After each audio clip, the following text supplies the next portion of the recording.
Headlines प्रायोजक रामबंधू लोणचं मसाला, best निवडा रामबंधू निवडा।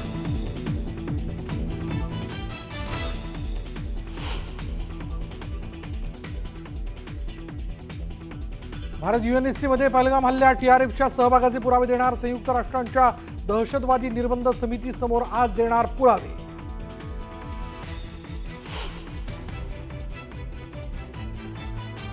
पाकिस्तानचं भारताच्या पायाशी लोटांगण, सिंधू करारावर भारताला पुनर्विचार करण्याची विनंती।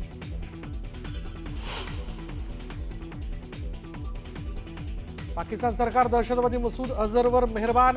ऑपरेशन सिंदूरमध्ये कुटुंबीय ठार झाल्यानं मसूदला देणार 14 कोटी, तर मरकज ए तय्यब ही बांधून देणार।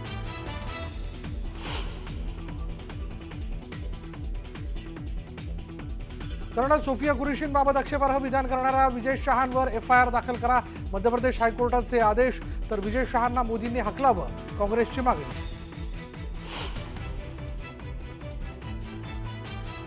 तीन राज्यांच्या सीमेवर माओवाद्यांविरोधातलं सर्वात मोठं ऑपरेशन। 1,72,00,000 बक्षीस असलेल्या 31 माओवाद्यांचा खात्मा, तर दंडकारण्यातील माओवाद्यांकडून शस्त्र टाकण्याची तयारी।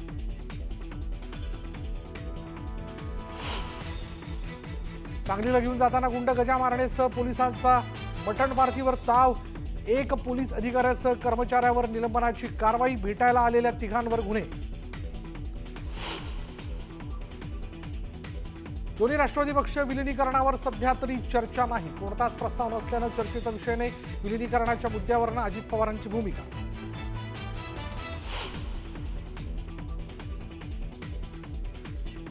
महाराष्ट्रात 5,127 कोटींची थेट परकीय गुंतवणूक। मुख्यमंत्र्यांच्या उपस्थितीत ब्लॅकस्टोन समूहाशी सामंजस्य करार। राज्यात 27,510 रोजगाराच्या संधी निर्माण होणार।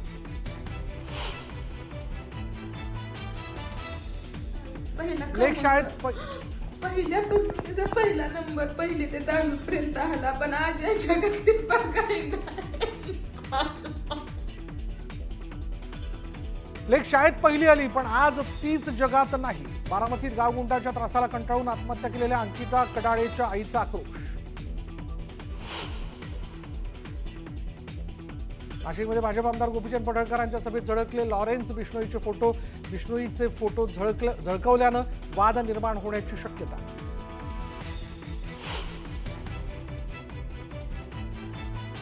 पश्चिम महाराष्ट्रासह राज्यातील अनेक भागात अवकाळी पावसाचा धुमाकूळ। मावळमध्ये सलग तिसऱ्या दिवशी पाऊस बरसल्यानं पिकांना फटका, तर धाराशिवमध्येही पावसाची जोरदार बॅटिंग।